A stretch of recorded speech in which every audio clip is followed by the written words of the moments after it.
Tajuk yang ingin saya bincangkan pada hari ini ialah dasar kerajaan, yaitu dasar ekonomi baru yang dikenali sebagai DEB yang berlaku pada tahun 1971 sehingga 1990. Yang berikut adalah sedikit pengenalan mengenai DEB. DEB diperkenalkan pada tahun 1970 dan dilancarkan pada tahun 1971 seiring dengan pelancaran rancangan Malaysia kedua yang berlaku pada tahun 1971 sehingga 1975. DEB juga dikenali sebagai Rancangan Pembangunan Ekonomi dan Perpaduan Negara. DEB dilancarkan oleh kerajaan melalui rangka rancangan jangka panjang yang dikenali sebagai RRJP dan bertujuan untuk memupuk perpaduan negara dengan membasmi kemiskinan dan membetulkan ketidakseimbangan sosioekonomi. Seterusnya, terdapat 4 masalah sebelum dilancarkan RRJP. Antaranya adalah jurang sosioekonomi antara desa dengan bandar, jurang sosioekonomi antara negeri pantai barat dan pantai timur, jurang sosioekonomi antara bumi putera dengan bukan bumi putera yang ketara. Dan yang keempat adalah jurang sosioekonomi antara Semenanjung dengan Sabah dan Sarawak.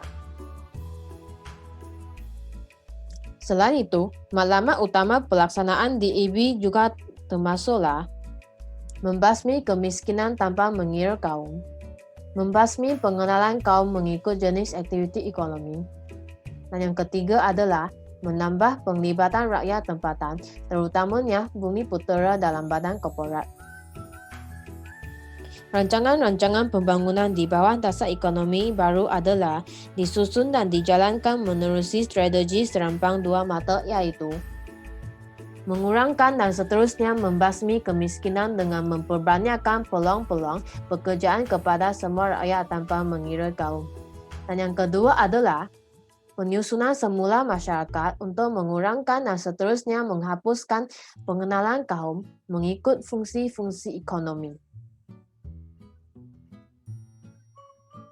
Di samping itu, rasional dasar ekonomi adalah kemiskinan di kalangan penduduk yang tinggi, wujud jurang perbezaan dalam taraf hidup antara kaum bandar dan luar bandar, pengenalan kaum melalui aktiviti ekonomi, dan akhir sekali adalah cetusnya peristiwa pada 13 Mei 1969. Apabila kita membincang tentang masalah pembasmian kemiskinan, faktor yang menyebabkannya berlaku adalah bencana alam yang menyebabkan penyakit dan kerosakan tanaman, kejatuhan harga barang ekspor akibat kemelesetan ekonomi dunia, saiz isi rumah yang terlalu besar, pengantongan orang tengah yang mengeksploitasi pengeluar dengan membeli produk pada harga yang murah tetapi menjualnya dengan harga yang mahal.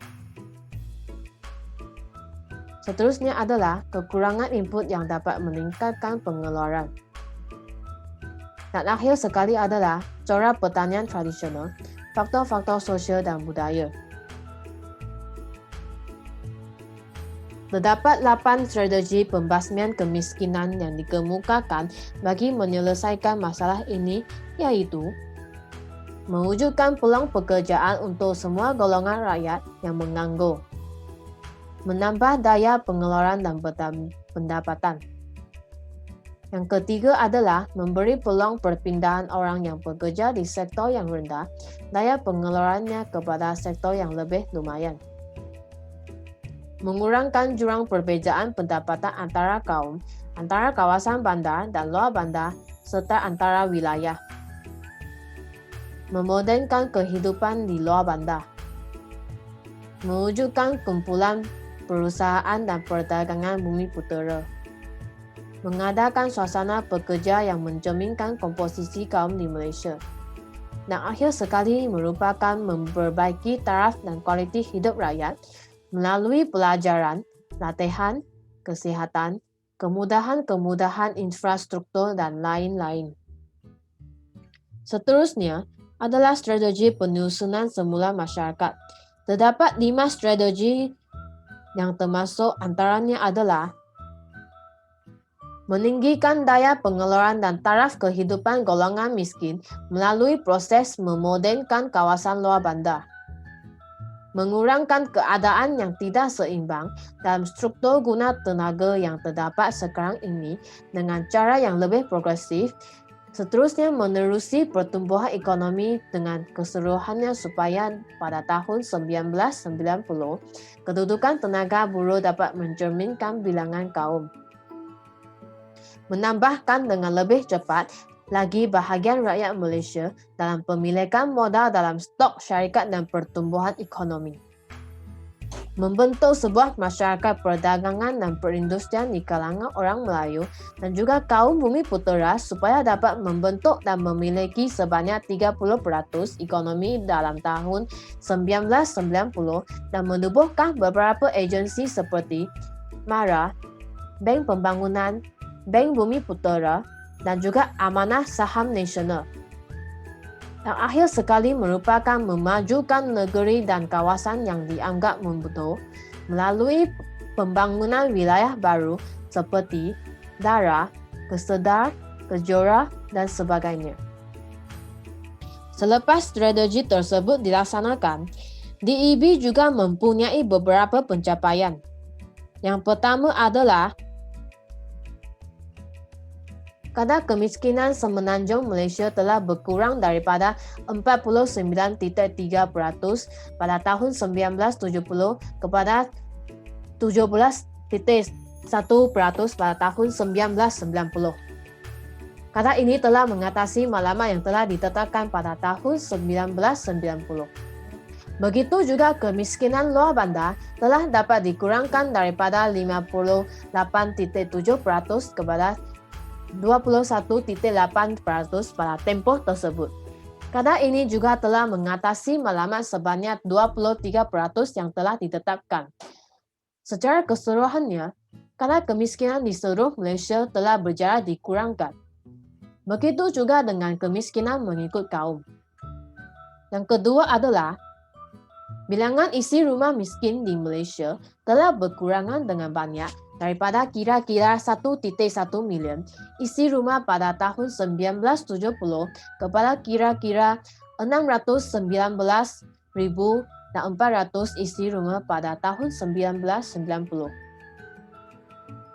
Pemilikan modal saham Bumi Putera dalam syarikat-syarikat turut bertambah daripada 2.4% pada tahun 1970 kepada 19.4% pada tahun 1988 dan seterusnya meningkat kepada 20.3% pada tahun 1990. Namun, angka ini masih rendah berbanding dengan sasaran sebanyak 30% yang ingin dicapai. Dan akhir sekali adalah pendaftaran perniagaan baru bilik tunggal kaum Bumi Putera telah meningkat daripada 889 buah pada tahun 1990 kepada 1.119 buah pada tahun 1993. Pada tempoh yang sama, perniagaan milikan tunggal kaum Cina juga meningkat daripada 2.661 buah kepada 3.264 buah. Secara kesimpulannya, DEB telah berjaya mengurangkan kemiskinan dan juga menghapuskan pengenalan kaum mengikut fungsi ekonomi dan berjaya menyusun semula masyarakat dan guna tenaga. Setelah tamat pada 1990, semangat dasar ekonomi baru juga diteruskan melalui dasar pembangunan nasional.